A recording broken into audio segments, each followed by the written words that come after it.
Sebelum lanjut nonton video ini, jika kalian suka dengan channel Pegawai Jalanan, silahkan kalian support kami dengan cara subscribe dan klik tanda loncengnya.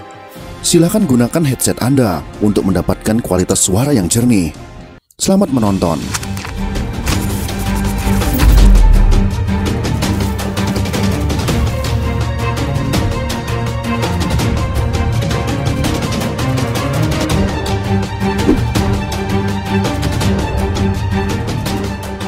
Natuna tengah jadi perbincangan, terutama pada awal tahun 2020 ini, setelah kapal-kapal nelayan dan Coast Guard China masuk ke wilayah zona ekonomi eksklusif Indonesia di perairan Kepulauan Natuna.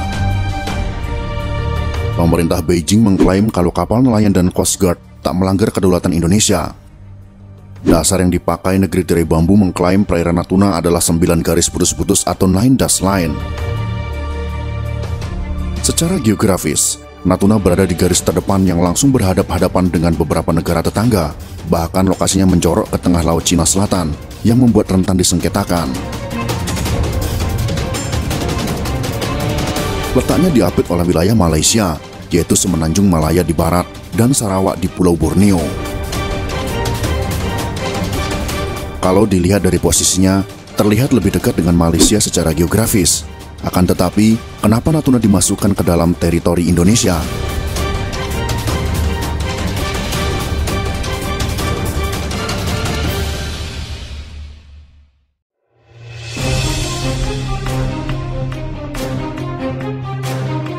Sejatinya Kepulauan Natuna dengan 7 pulau di sekitarnya pada abad ke-19 adalah wilayah Kesultanan Riau dan pada tanggal 18 Mei tahun 1956 sudah didaftarkan sebagai milik Indonesia ke PBB. Catatan Natuna sampai ke tangan Indonesia memiliki catatan sejarah panjang.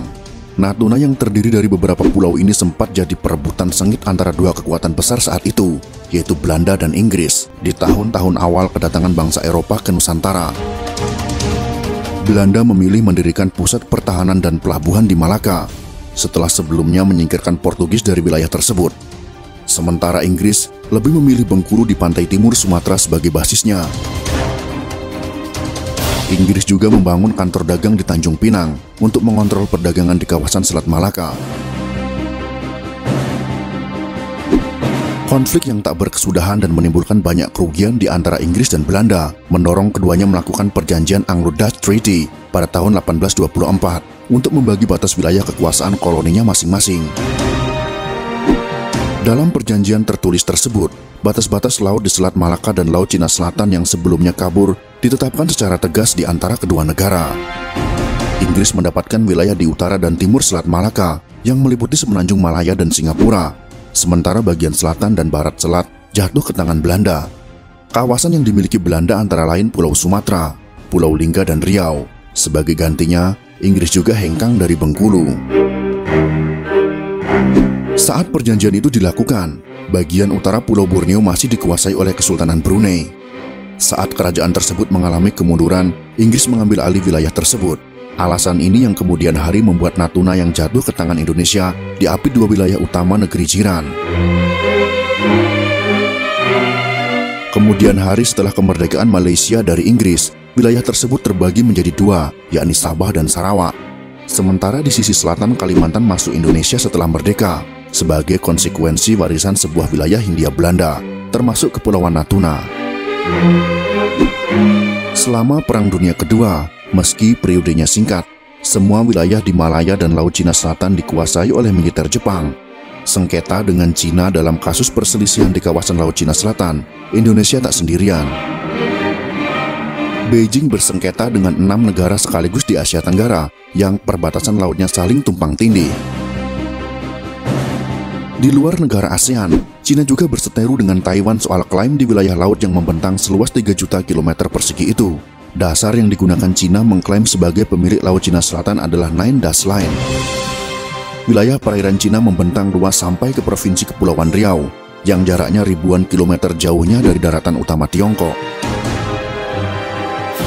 Wilayah yang masuk dalam 9 dash line yakni melingkupi Kepulauan Paracel, yang juga sama-sama diklaim Vietnam dan Taiwan, hingga laut di Kepulauan Spratly, di mana China bersengketa dengan Filipina, Malaysia, Vietnam, dan Brunei Darussalam.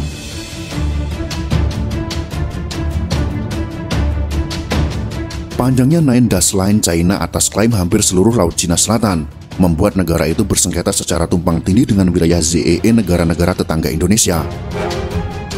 Klaim 9 garis putus-putus Tiongkok berdampak hilangnya perairan Indonesia seluas lebih kurang 83.000 km persegi atau sekitar 30% dari luas laut Indonesia di Natuna.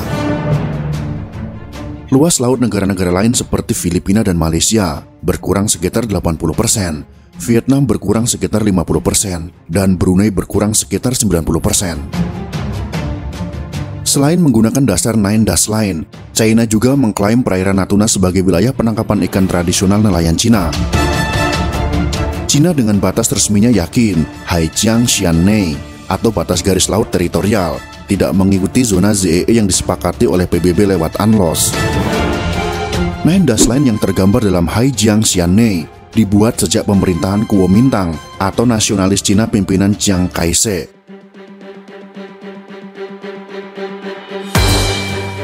Cina menciptakan garis demarkasi yang mereka sebut sebagai 11 Dash Line.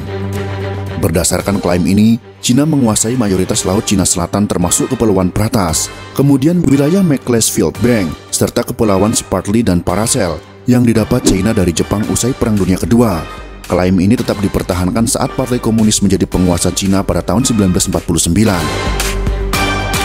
Namun, pada tahun 1953, pemerintah Cina mengeluarkan wilayah Teluk Tonking dari peta 11 Dash Line buatan Kuomintang. Pemerintah komunis menyederhanakan peta itu dengan mengubahnya menjadi Nine Dash Line, yang kini digunakan sebagai dasar historis untuk mengklaim hampir semua wilayah perairan Laut Cina Selatan.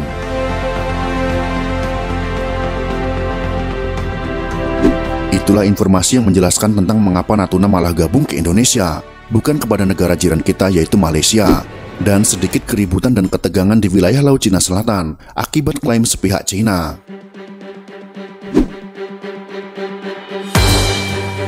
Sebenarnya kita jangan menyebut wilayah tersebut sebagai Laut Cina Selatan, lebih baik kita sebut dengan Laut Natuna Utara, agar China tidak bisa mengklaim wilayah tersebut. Jika kalian suka dengan video ini, silakan berikan jempol ke atas. Dan jika kalian menganggap video ini bermanfaat, maka bagikanlah untuk teman-teman Anda yang lain. Terima kasih sudah menonton.